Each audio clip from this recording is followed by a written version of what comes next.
ਵਾਹਿਗੁਰੂ ਜੀ ਕਾ ਖਾਲਸਾ ਵਾਹਿਗੁਰੂ ਜੀ ਕੀ ਫਤਿਹ। ਹਾਂਜੀ ਬੱਚਿਓ, ਆਪਾਂ ਅੱਜ ਜਿਹੜਾ ਪੜ੍ਹਾਂਗੇ ਉਹ ਹੈਗਾ ਜੀ ਪਾਰਟਨਰਸ਼ਿਪ ਅਕਾਊਂਟਸ, ਡਿਸੋਲੂਸ਼ਨ ਆਫ ਫਰਮ। ਠੀਕ ਹੈ ਨਾ। ਪਾਰਟਨਰਸ਼ਿਪ ਦੇ ਸੈਕਸ਼ਨ ਇੰਡੀਅਨ ਪਾਰਟਨਰਸ਼ਿਪ ਐਕਟ 1932 ਦੇ ਸੈਕਸ਼ਨ 39 ਦੇ ਅਕੋਰਡਿੰਗ ਡਿਸੋਲੂਸ਼ਨ ਆਫ ਪਾਰਟਨਰਸ਼ਿਪ ਦਾ ਮੀਨਿੰਗ ਕੀ ਹੈਗਾ ਵੀ ਜਦੋਂ ਫਰਮ ਨੂੰ ਪੂਰੀ ਤਰੀਕੇ ਨਾਲ ਡਿਜ਼ੋਲਵ ਕਰ ਦਿੱਤਾ ਜਾਂਦਾ ਵਾ, ਉਹਦੇ ਐਸੈਟਸ ਨੂੰ ਰਿਲਾਈਜ਼ ਕਰਕੇ ਲਾਇਬਿਲਟੀਜ਼ ਨੂੰ ਪੇ ਆਊਟ ਕਰ ਦਿੱਤਾ ਜਾਂਦਾ ਅਤੇ ਸਾਰੇ ਰਿਲੇਸ਼ਨਸ ਜਿਹੜੇ ਹੁੰਦੇ ਆ ਉਹ ਖ਼ਤਮ ਹੋ ਜਾਂਦੇ ਆ। ਪਾਰਟਨਰਸ ਦੇ ਸਾਰੇ ਐਗਰੀਮੈਂਟ ਕੀ ਹੋ ਜਾਂਦੇ ਆ, ਖ਼ਤਮ ਹੋ ਜਾਂਦੇ ਆ। ਜਾਣੀ ਕਿ ਉਸ ਦਿਨ ਤੋਂ ਫਰਮ ਦੀ ਹੋਂਦ ਕੀ ਹੋ ਜਾਂਦੀ ਆ, ਖ਼ਤਮ ਹੋ ਜਾਂਦੀ ਆ। ਸੋ ਡਿਜ਼ੋਲੂਸ਼ਨ ਇੱਕ ਪ੍ਰੋਸੈਸ ਦਾ ਐਂਡ ਆ, ਜਾਣੀ ਕਿ ਵਾਈਂਡਿੰਗ ਅਪ ਤੋਂ ਸਟਾਰਟ ਹੁੰਦਾ ਅਤੇ ਡਿਜ਼ੋਲੂਸ਼ਨ ਤੋਂ ਖ਼ਤਮ ਹੁੰਦਾ। ਇਸ ਸਾਰੇ ਪ੍ਰੋਸੈਸ ਨੂੰ winding up is a process.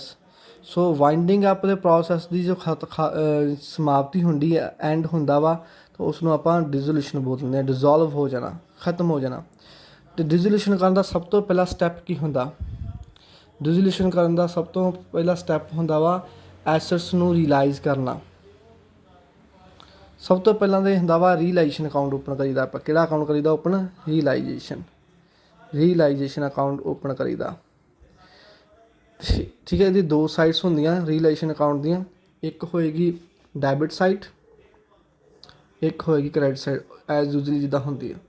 So credit side 'ਤੇ ਅਸੀਂ ਕੀ ਪਾਉਂਦੇ ਹਾਂ ਜੀ? ਵੇਖੋ, ਟਰਾਂਸਫਰ ਦੀਆਂ ਐਂਟਰੀਆਂ ਪਾਉਣੀਆਂ ਪਹਿਲਾਂ। ਐਸਟ ਕੀ ਬੈਲੈਂਸ ਸਟੈਂਡ ਕਰਦੇ ਆ? ਐਸਟਸ ਹਮੇਸ਼ਾ ਡੈਬਿਟ ਸਟੈਂਡ ਕਰਦੇ ਆ, ਅਤੇ ਐਸਟ ਨੂੰ ਟਰਾਂਸਫਰ ਕਰਾਂਗੇ ਕ੍ਰੈਡਿਟ ਕਰਕੇ, ਅਤੇ ਇਹਦੇ ਬਦਲੇ ਡੈਬਿਟ ਨੂੰ ਕਰ ਦਾਂਗੇ ਰੀਲਾਈਜੇਸ਼ਨ ਨੂੰ, ਅਤੇ ਐਂਟਰੀ ਬਣੂਗੀ ਰੀਲਾਈਜੇਸ਼ਨ ਅਕਾਊਂਟ ਡੈਬਿਟ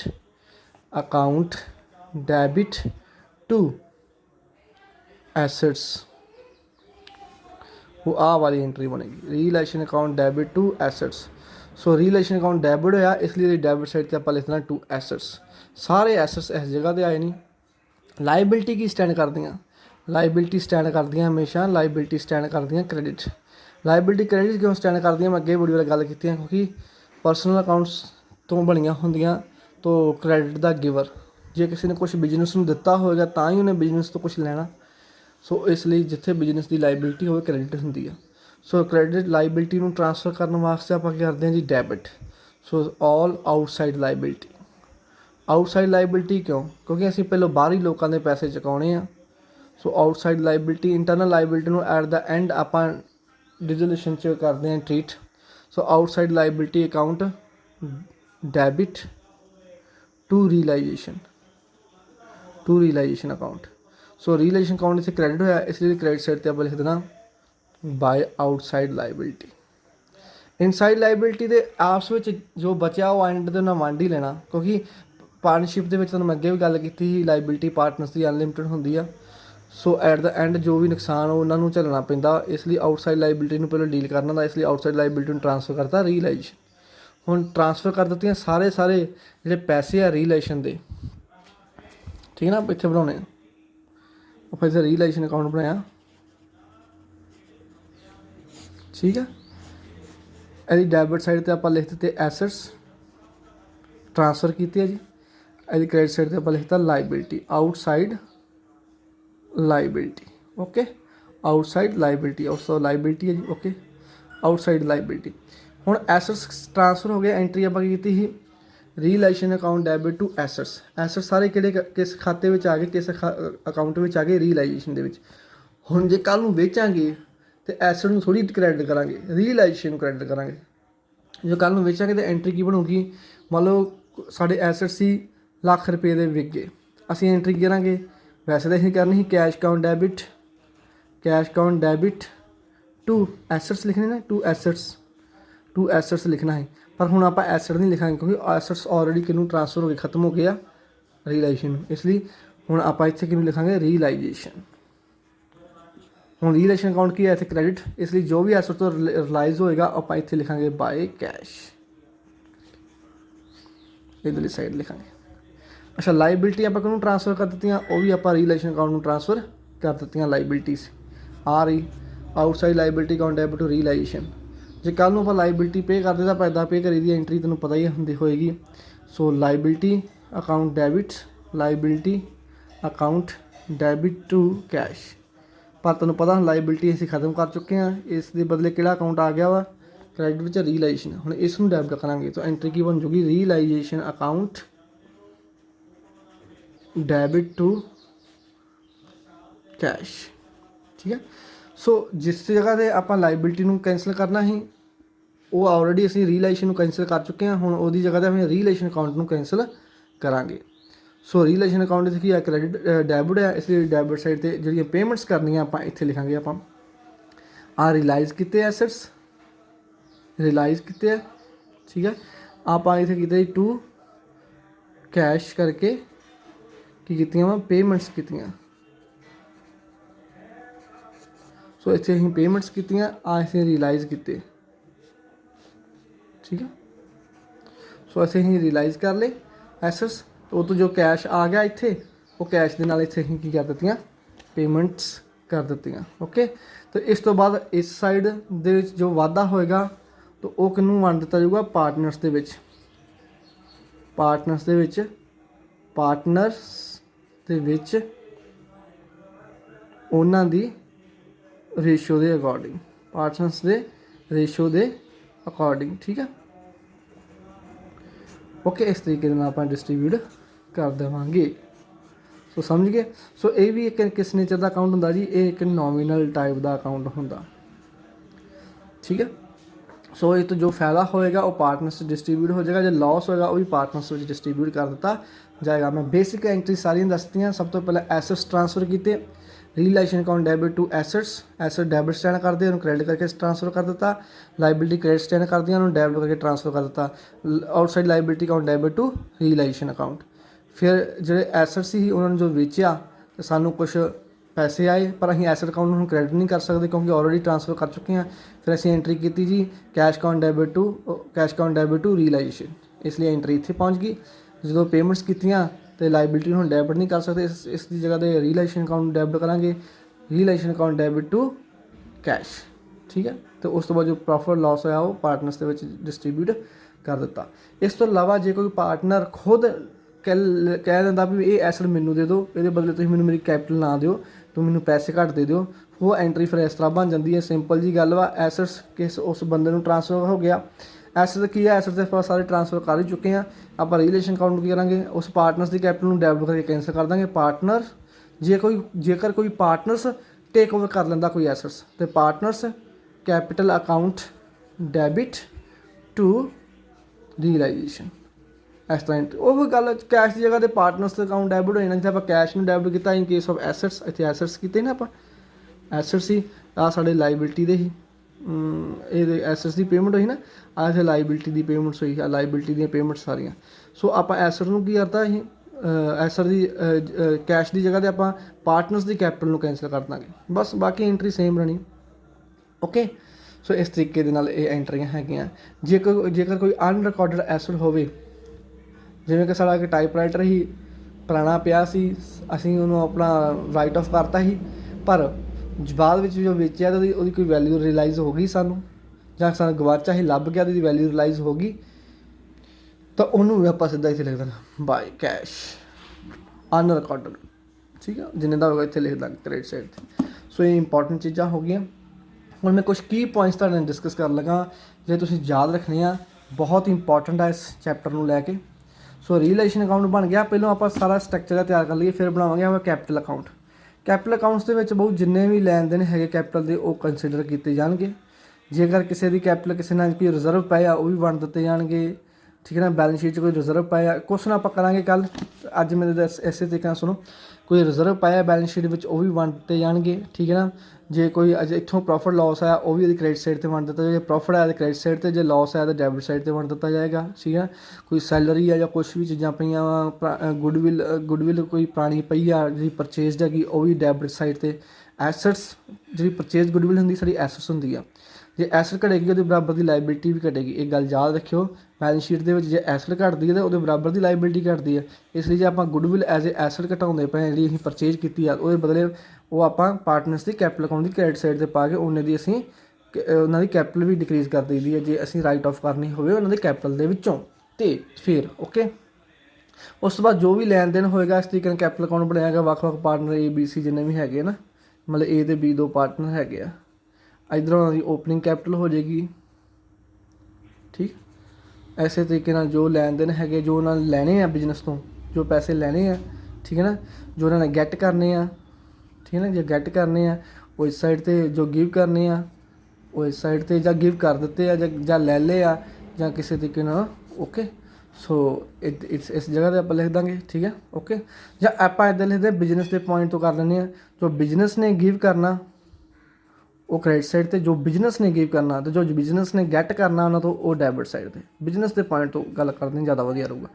ਸੋ ਇਸ ਤਰੀਕੇ ਨਾਲ। ਓਕੇ, ਸੋ ਉਸ ਤੋਂ ਬਾਅਦ ਜੋ ਕੈਪੀਟਲ ਬਚੇਗੀ ਉਹਨਾਂ ਨੂੰ ਪੇਮੈਂਟ ਹੋ ਜਾਊਗੀ ਬੈਂਕ ਅਕਾਊਂਟ ਥਰੂ, ਠੀਕ ਹੈ। ਬੈਂਕ ਅਕਾਊਂਟ ਥਰੂ ਉਹਨਾਂ ਦੀ ਪੇਮੈਂਟ ਐਂਡ 'ਤੇ ਸੈਟਲ ਕਰ ਦਿੱਤੀ ਜਾਏਗੀ।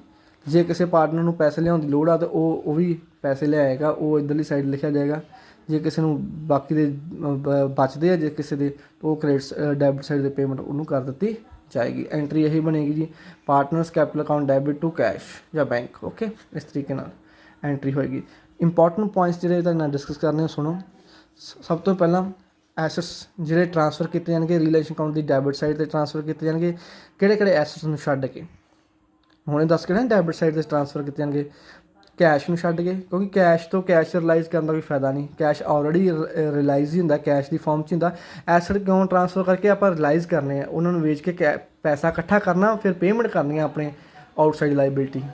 ਜਦੋਂ ਸਾਡੇ ਤੋਂ ਪਹਿਲਾਂ ਕੈਸ਼ ਅਵੇਲੇਬਲ ਹੈਗਾ ਉਹਨੂੰ ਫਿਰ ਅਸੀਂ ਟ੍ਰਾਂਸਫਰ ਨਹੀਂ ਕਰਾਂਗੇ। ਸੋ ਕੈਸ਼ ਨੂੰ ਛੱਡ ਕੇ, ਬੈਂਕ ਨੂੰ ਛੱਡ ਕੇ, ਪਾਰਟਨਰਸ ਦੇ ਕਰੰਟ ਅਕਾਊਂਟ ਨੂੰ ਛੱਡ ਕੇ ਅਤੇ ਫਿਕਟੀਸ਼ੀਅਸ ਐਸੈਟ ਨੂੰ ਛੱਡ ਕੇ ਬਾਕੀ ਸਾਰੇ ਐਸੈਟਸ 'ਤੇ ਟ੍ਰਾਂਸਫਰ ਕਰ ਦਿੱਤੇ ਜਾਣਗੇ। ਮੈਂ ਫਿਰ ਬੋਲਦਾ, ਕੈਸ਼ ਨੂੰ ਛੱਡ ਕੇ, ਬੈਂਕ ਨੂੰ ਛੱਡ ਕੇ, ਪਾਰਟਨਰਸ ਦੇ ਕਰੰਟ ਅਕਾਊਂਟ ਨੂੰ ਛੱਡ ਕੇ ਅਤੇ ਫਿਕਟੀਸ਼ੀਅਸ ਐਸੈਟਸ ਨੂੰ ਛੱਡ ਕੇ ਬਾਕੀ ਸਾਰੇ ਐਸੈਟ ਟ੍ਰਾਂਸਫਰ ਕਰ ਦਿੱਤੇ ਜਾਣਗੇ ਜੀ।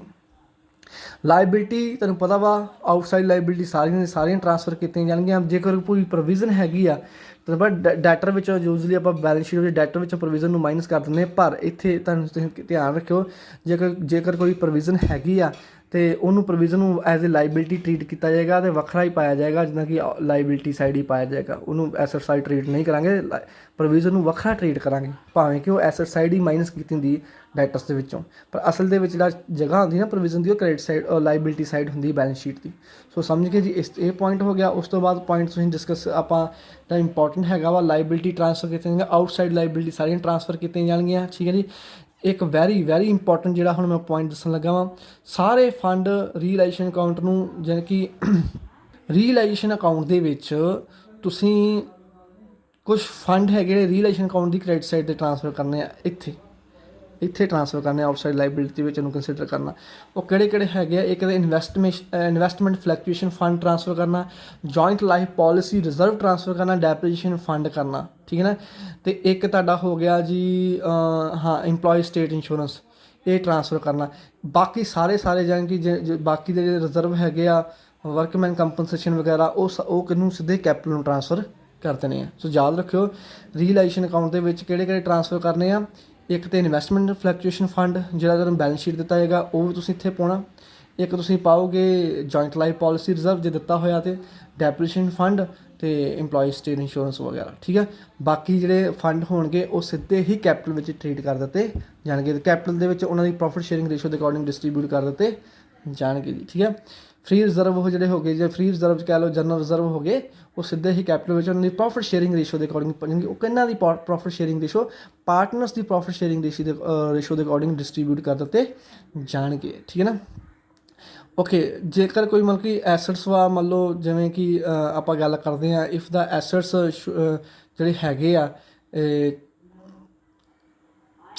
ਕੋਈ ਐਸੈਟਸ ਕਿਸੇ ਨੇ ਟੇਕ ਓਵਰ ਕਰ ਲਿਆ, ਕਿਸੇ ਪਾਰਟਨਰ ਨੇ ਕੋਈ ਐਸੈਟਸ ਟੇਕ ਓਵਰ ਕਰ ਲਿਆ, ਉਹਦੀ ਐਂਟਰੀ ਮੈਂ ਤੁਹਾਨੂੰ ਦੱਸ ਹੀ ਚੁੱਕਾ ਵਾਂ, ਉਹ ਹੋਏਗੀ ਪਾਰਟਨਰਸ ਕੈਪੀਟਲ ਅਕਾਊਂਟ 'ਤੇ। ਪਾਰਟਨਰਸ ਦੀ ਕੈਪੀਟਲ ਇੱਥੇ ਕੀ ਹੋ ਜਾਏਗੀ, ਲਿਖ ਦਿੱਤੀ ਜਾਊਗੀ, ਅਤੇ ਪਾਰਟਨਰਸ ਦੀ ਕੈਪੀਟਲ ਡੈਬਿਟ ਅਤੇ ਰੀਲੇਸ਼ਨ ਕ੍ਰੈਡਿਟ ਹੋ ਜਾਏਗਾ। ਇਟ ਮੀਨਸ ਆਟੋਮੈਟਿਕਲੀ ਲਾਇਬਿਲਿਟੀ ਘੱਟ ਜਾਏਗੀ, ਠੀਕ ਹੈ ਨਾ। ਦੂਸਰਾ ਪੁਆਇੰਟ ਇਹ ਹੈਗਾ, ਅੱਛਾ, ਇਸ ਤੋਂ ਬਾਅਦ ਜਿਹੜੇ ਐਸੈਟਸ ਹੋਣਗੇ ਨਾ, ਉਹਦੀ ਵੈਲਿਊ ਉਨੀ ਰਿਲਾਈਜ਼ ਮੰਨੀ ਜਾਏਗੀ ਜਿੰਨੀ ਕੁਐਸਚਨ ਵਿੱਚ ਦੱਸੀ ਹੋਊਗੀ। ਜਿਵੇਂ ਕਿ ਕੁਐਸਚਨ ਹੋਏਗਾ, ਇੱਥੇ ਦੱਸਿਆ ਹੋਏਗਾ ਕੁਐਸਚਨ ਦੇ ਵਿੱਚ ਵੀ, ਜਿਵੇਂ ਕਿ ਬੋਲਿਆ ਸੈਂਟਰੀ ਡੈਟਰ 75%, ਸੈਂਟਰੀ ਡੈਟਰ ਦੀ ਵੈਲਿਊ ਕਿੰਨੀ ਰਿਲਾਈਜ਼ ਹੋਈ ਹੈ, 28,200। ਟੋਟਲ ਸੈਂਟਰੀ ਡੈਟਰ ਕਿੰਨੇ ਦੇ ਹੈਗੇ ਇੱਥੇ, ਜਿਵੇਂ ਸੈਂਡਰੀ ਲੈਟਰ 30,900 ਦੇ ਹੈਗੇ ਸੀ, 30,900 ਦੇ ਹੈਗੇ, ਪਰ ਰਿਲਾਈਜ਼ ਕਿੰਨੀ ਵੈਲਿਊ ਹੋਈ 28,200। ਜਿੰਨੇ ਦੀ ਐਸਟ ਦੀ ਜਿੰਨੀ ਵੈਲਿਊ ਰਿਲਾਈਜ਼ ਬੋਲੀ ਹੋਗੀ ਉਨੀ ਹੀ ਆਪਾਂ ਜਿਹੜੀ ਰੀਲੇਸ਼ਨ ਅਕਾਊਂਟ ਉਹਦੀ ਕ੍ਰੈਡਿਟ ਸਾਈਡ 'ਤੇ ਇੱਥੇ ਆਪਾਂ ਲਿਖਾਂਗੇ ਕੈਸ਼ ਦੇ ਵਿੱਚ ਆਲਾ ਰਿਲਾਈਜ਼ ਵੈਲਿਊ।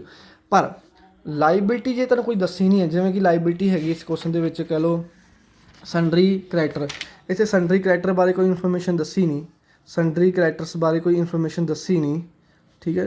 ਹਾਂ ਦੱਸੀ ਕਿ ਨਹੀਂ ਦੱਸੀ, ਹਾਂ ਮੰਨ ਲਓ ਕੁਛ ਕੋਈ ਲਾਈਬਿਲਟੀਜ਼ ਹੈਗੀਆਂ ਵਾ ਜਿਨ੍ਹਾਂ ਦੀ ਇਨਫੋਰਮੇਸ਼ਨ ਇੱਥੇ ਗਿਵਨ ਨਹੀਂ ਕੀਤੀ। ਹਾਂ ਕੋਈ ਇਨਫੋਰਮੇਸ਼ਨ ਦੱਸੀ ਵੀ ਸੈਂਡਰੀ ਕਰੈਕਟਰ ਨੂੰ ਕਿੰਨੀ ਪੇਮੈਂਟ ਕੀਤੀ, ਨਹੀਂ ਨਾ ਦੱਸਿਆ ਤਾਂ ਆਪਾਂ ਪੂਰੀ ਦੀ ਪੂਰੀ ਪੇਮੈਂਟ ਕਰਨੀ ਹੈ। ਜੇ ਦੱਸੀ ਹੈ ਜਿੰਨੀ ਦੱਸੀ ਫਿਰ ਓਨੀ ਪੇਮੈਂਟ ਕਰਾਂਗੇ ਇਸ ਸਾਈਡ 'ਤੇ ਰਿਲੇਸ਼ਨ ਅਕਾਊਂਟ ਦੀ ਡੈਬਿਟ ਸਾਈਡ 'ਤੇ। ਪਰ ਜੇ ਕੁਛ ਨਹੀਂ ਬੋਲਿਆ ਤਾਂ ਫਿਰ ਜਿੰਨੀ ਅਮਾਊਂਟ ਇੱਥੇ ਦੱਸੀ ਹੋਈ ਕੁਐਸਚਨ ਦੇ ਵਿੱਚ ਓਨੀ ਦੀ ਪੂਰੀ ਅਮਾਊਂਟ ਆਪਾਂ ਉਹਨਾਂ ਨੂੰ ਪੇਮੈਂਟ ਦੇ 44,100 ਰੁਪਇਆ ਲਿਖਿਆ ਹੈ। ਇਸ ਤੁਹਾਡੀ ਜਿਹੜੀ ਹੈਗੀ ਸੀ ਐਡੀਸ਼ਨਲ ਇਨਫੋਰਮੇਸ਼ਨ ਉਹ 'ਚ ਦੱਸਿਆ ਨਹੀਂ ਵੀ ਕਰੈਕਟਰ ਨੂੰ ਪੇਮੈਂਟ ਕੀਤੀ ਕਿ ਨਹੀਂ ਕੀਤੀ, ਅਤੇ ਆਪਾਂ ਫਿਰ ਪੂਰੀ ਦੀ ਪੂਰੀ ਪੇਮੈਂਟ ਉਹਨਾਂ ਨੂੰ ਕੀਤੀ 44,100 ਦੇ ਨਾਲ, 44,100 ਦੇ ਨਾਲ। ਓਕੇ, ਬਿਲਸ ਪੇਬਲ ਬਾਰੇ ਵੀ ਇਨਫੋਰਮੇਸ਼ਨ ਨਹੀਂ ਦੱਸੀ, ਅਤੇ ਬਿਲਸ ਪੇਬਲ ਦੇ ਬਾਰੇ ਵੀ ਇਨਫੋਰਮੇਸ਼ਨ ਨਹੀਂ ਦੱਸੀ, ਅਤੇ ਉਹ ਵੀ ਆਪਾਂ ਪੂਰੀ ਦੀ ਪੂਰੀ ਪੇਮੈਂਟ ਇੱਥੇ ਕੀਤੀ। ਓਕੇ, ਸੋ ਜਿਹੜੀਆਂ ਪੇਮੈਂਟਸ ਦੇ ਬਾਰੇ ਇਨਫੋਰਮੇਸ਼ਨ ਨਹੀਂ ਦੱਸੀ ਹੋਊਗੀ, ਲਾਈਬਿਲਟੀਜ਼ ਬਾਰੇ ਇਨਫੋਰਮੇਸ਼ਨ ਨਹੀਂ ਦੱਸੀ, ਉਹ ਪੂਰੀਆਂ ਪੇ ਕੀਤੀਆਂ ਜਾਣਗੀਆਂ, ਪਰ ਐਸਟ ਦੀ ਵੈਲਿਊ ਓਨੀ ਰਿਲਾਈਜ਼ ਕੀਤੀ ਜਾਏਗੀ ਜਿੰਨੀ ਇੱਥੇ ਕੁਐਸਚਨ ਵਿੱਚ ਮੈਂਸ਼ਨ, ਜਿੰਨੀ ਐਡਜਸਟਮੈਂਟ ਵਿੱਚ ਦੱਸੀ ਗਈ ਆ। ਜੇ ਨਹੀਂ ਦੱਸੀ ਤਾਂ ਆਪਾਂ ਕੋਈ ਵੈਲਿਊ ਰਿਲਾਈਜ਼ ਨਹੀਂ ਮੰਨਾਂਗੇ ਉਸ ਐਸਟ ਦੀ। ਇਹ ਵੈਰੀ ਇੰਪੋਰਟੈਂਟ ਪੁਆਇੰਟਸ ਹੈਗਾ ਇਹਦੇ ਵਿੱਚ। ਉਸ ਤੋਂ ਬਾਅਦ ਤੁਹਾਨੂੰ ਮੈਂ ਦੱਸ ਹੀ ਚੁੱਕਾ ਵਾਂ ਵੀ ਜਿਵੇਂ ਕਿ investment fluctuation fund, joint life policy, deposition fund ਵਗੈਰਾ ਇਹ ਸਾਰੇ ਪਾਉਣੇ ਆ ਰਿਲੇਸ਼ਨ ਦੀ ਕ੍ਰੈਡਿਟ ਸਾਈਡ 'ਤੇ। ਸੋ ਇਹ ਯਾਦ ਰੱਖਿਓ। ਹਾਂ ਇਸ ਤੋਂ ਇਲਾਵਾ ਜੇ ਕੋਈ ਐਸਟ, ਜੇ ਕੋਈ ਖਰਚਾ ਪੇ ਕਰਨਾ ਹੈ ਕਿੰਨੇ, ਜੇਕਰ ਕੋਈ ਖਰਚਾ ਪੇ ਕਰਨਾ ਸੀ ਫਰਮ ਨੇ ਤਾਂ ਉਹ ਪੇ ਕਰਤਾ ਕਿਸੇ ਪਾਰਟਨਰਸ ਨੇ, ਤਾਂ ਉਹ ਪਾਰਟਨਰਸ ਦੀ ਕੈਪੀਟਲ ਉਹਨੇ ਨਾਲ ਕ੍ਰੈਡਿਟ ਹੋ ਜਾਏਗੀ, ਅਤੇ ਐਂਟਰੀ ਬਣੂਗੀ realisation account debit, realisation account debit to, ਜਿੱਦਾਂ ਇੱਥੇ ਲਿਖਿਆ ਹੀ ਐਕਸ ਕੈਪੀਟਲ ਅਕਾਊਂਟ, ਐਕਸ ਨੇ ਪੇਮੈਂਟ ਕੀਤੀ ਹੋਏਗੀ, ਐਕਸ ਕੈਪੀਟਲ ਅਕਾਊਂਟ, ਇਸ ਤਰੀਕੇ ਦੇ ਨਾਲ ਸਮਝੀਏ। ਅਤੇ ਮੰਨ ਲਓ ਕੋਈ ਸਾਡਾ ਕੋਈ ਲਾਈਬਿਲਟੀ ਹੈਗੀ ਸਾਡੀ, ਕੋਈ ਇਹੋ ਜਿਹੀ ਲਾਈਬਿਲਟੀ ਸੀ ਜਿਵੇਂ ਕਿ ਕਿਸੇ ਨੇ ਸਾਡੇ ਤੋਂ, ਇੱਕ ਸਾਡਾ ਕਰੈਕਟਰ ਹੈਗਾ ਸੀ ਜਿਹਨੇ ਸਾਡੇ ਤੋਂ ਕਿੰਨੇ ਪੈਸੇ ਲੈਣੇ, 1000 ਰੁਪਇਆ ਲੈਣਾ ਹੈ, ਠੀਕ ਹੈ ਨਾ। ਸਾਡੇ ਬਿਜ਼ਨਸ ਵਿੱਚ 1000 ਰੁਪਏ ਦਾ ਫਰਨੀਚਰ ਹੈਗਾ ਸੀ, ਫਰਨੀਚਰ ਕਿੰਨੇ ਦਾ ਹੈਗਾ, 1000 ਰੁਪਏ ਦਾ ਫਰਨੀਚਰ ਹੈਗਾ ਸੀ, ਫਰਨੀਚਰ ਵੀ 1000 ਰੁਪਏ ਦਾ ਸੀ, ਅਤੇ ਕਰੈਕਟਰ ਵੀ 1000 ਰੁਪਏ ਦਾ ਸੀ। ਕਰੈਕਟਰ ਨੇ ਆਖਿਆ ਵੀ ਫਰਨੀਚਰ ਹੀ ਦੇ ਦਿਓ ਮੈਨੂੰ 1000 ਰੁਪਏ ਦਾ ਪੇਮੈਂਟ ਦੇ ਰੂਪ 'ਚ। ਸੋ ਫਿਰ ਆਪਾਂ ਨਾ ਤਾਂ ਉਹਦੀ ਇੱਧਰ ਪੇਮੈਂਟ ਵਿਖਾਵਾਂਗੇ, ਰਸੀਵ ਵਿਖਾਵਾਂਗੇ, ਰੀਲਾਈਜੇਸ਼ਨ ਵੈਲਿਊ ਨਹੀਂ ਵਿਖਾਵਾਂਗੇ, ਅਤੇ ਇੱਧਰ ਲਾਈਬਿਲਟੀ ਦੀ ਪੇਮੈਂਟ ਵੀ ਨਹੀਂ ਵਿਖਾਵਾਂਗੇ। ਆਟੋਮੈਟਿਕਲੀ ਕੀ ਹੋ ਜਾਣੀ, ਕੈਂਸਲ ਹੋ ਜਾਣੀ। ਇੱਧਰ ਆਪਾਂ ਕੈਸ਼ ਨਹੀਂ ਵਿਖਾਉਣਾ ਰਿਸੀਵ ਹੋਇਆ ਉਸ ਫਰਨੀਚਰ ਦਾ, ਅਤੇ ਇੱਧਰ ਜਾਂ ਬੈਂਕ ਰਿਸੀਵ ਹੋਇਆ ਅਤੇ ਇੱਧਰ ਉਹਦੀ ਪੇਮੈਂਟ ਨਹੀਂ ਵਿਖਾਉਣੀ, ਅਤੇ ਉਹ ਐਂਟਰੀ ਨੂੰ ਆਪਾਂ ਕੈਂਸਲ ਕਰ ਦੇਣਾ। ਤੁਹਾਨੂੰ ਪਤਾ ਹੀ ਹੈ ਕੈਂਸਲ ਹੀ ਹੋਏਗੀ, ਕਿਉਂਕਿ ਜਦੋਂ ਪੇਮੈਂਟ ਨਹੀਂ ਕਰਨੀ, ਕਿਉਂਕਿ ਉਹਨੇ ਸਾਡੇ ਤੋਂ ਐਸਟ ਲੈ ਲਿਆ, ਅਤੇ ਐਸਟ ਦੀ ਵੈਲਿਊ ਵੀ ਰਿਲਾਈਜ਼ ਨਹੀਂ ਹੋਣੀ, ਇਸ ਲਈ ਆਪਾਂ ਇੱਧਰ ਐਸਟ ਦੀ ਵੈਲਿਊ ਵੀ ਰਿਲਾਈਜ਼ ਨਹੀਂ ਕਰਨੀ, ਅਤੇ ਪੇਮੈਂਟ ਵੀ ਇੱਧਰ ਨਹੀਂ ਵਿਖਾਉਣੀ। ਉਹ ਐਂਟਰੀ ਵਿਖਾਉਣ ਦੀ ਜ਼ਰੂਰਤ ਨਹੀਂ। ਜਦੋਂ ਕੋਈ ਬੰਦਾ, ਕੋਈ ਆਊਟਸਾਈਡ ਪਾਰਟੀ ਕਿਸੇ ਐਸਟ ਨੂੰ ਖੁਦ ਟੇਕ ਓਵਰ ਕਰ ਲੇ, ਠੀਕ ਹੈ, ਤਾਂ ਉਸ ਦੀ ਐਂਟਰੀ ਪਾਉਣ ਦੀ ਸਾਨੂੰ ਜ਼ਰੂਰਤ ਨਹੀਂ ਹੁੰਦੀ। ਇਹ ਸਾਰੇ ਵੈਰੀ ਇੰਪੋਰਟੈਂਟ ਪੁਆਇੰਟ ਸੀ, ਇਹਨਾਂ ਨੂੰ ਯਾਦ ਰੱਖਿਓ। ਅਤੇ ਉਸ ਤੋਂ ਬਾਅਦ ਐਟ ਦਾ ਐਂਡ ਇਸ ਕੁਐਸਚਨ ਦੀ ਜਿਹੜੀ ਐਕੂਰੇਸੀ ਚੈੱਕ ਕੀਤੀ ਜਾਂਦੀ ਆ, ਆਪਣੇ ਜਿੰਨੇ ਵੀ ਕੁਐਸਚਨ ਹੋਣਗੇ ਉਹ ਬੈਂਕ ਅਕਾਊਂਟ ਤੋਂ ਵੇਖੀ ਜਾਊਗੀ। ਅਤੇ ਬੈਂਕ ਅਕਾਊਂਟ ਦਾ ਜਿਹੜਾ ਬੈਲੈਂਸ ਆ ਦੋਨੋਂ ਸਾਈਡ ਦਾ ਕੀ ਹੋਣਾ ਚਾਹੀਦਾ ਵਾ, ਆਟੋਮੈਟਿਕਲੀ ਬਰਾਬਰ ਹੋਣਾ ਚਾਹੀਦਾ। ਜੇ ਤੁਹਾਡਾ ਬਰਾਬਰ ਨਹੀਂ ਆਉਂਦਾ ਇਟ ਮੀਨਸ ਤੁਸੀਂ ਕੁਐਸਚਨ ਰਿਜ਼ੋਲੂਸ਼ਨ ਦਾ ਸਹੀ ਤਰੀਕੇ ਨਾਲ ਨਹੀਂ ਕੀਤਾ। ਸੋ ਇੱਥੋਂ ਦੀ ਆਪਾਂ ਐਕੂਰੇਸੀ ਚੈੱਕ ਕਰਦੇ ਹਾਂ। ਸੋ ਇਹ ਆਪਾਂ ਕੁਐਸਚਨ ਬਾਅਦ 'ਚ ਕਰਾਂਗੇ। ਅੱਜ ਮੈਂ ਚੈਪਟਰ ਬਾਰੇ ਸਾਰੇ ਇੰਪੋਰਟੈਂਟ ਪੁਆਇੰਟ ਦੱਸ ਦਿੱਤੇ। ਥੋੜ੍ਹੇ ਬਹੁਤੇ ਚੈਪਟਰ ਦੇ ਵਿੱਚ ਪੁਆਇੰਟ ਰਹਿ ਗਏ, ਜਿਵੇਂ ਗਾਰਨਰਸ ਵਰਸਸ ਮੋਰੇ ਰੂਲ ਰਹਿੰਦਾ ਵਾ, ਉਹ ਮੈਂ ਬਾਅਦ 'ਚ ਡਿਸਕਸ ਕਰੂੰਗਾ। ਅਤੇ ਬਾਕੀ ਸਾਰਾ ਹੋ ਗਿਆ ਚੈਪਟਰ, ਓਕੇ। ਅਤੇ ਰਿਵਾਈਜ਼ ਹੋ ਗਿਆ ਜੀ।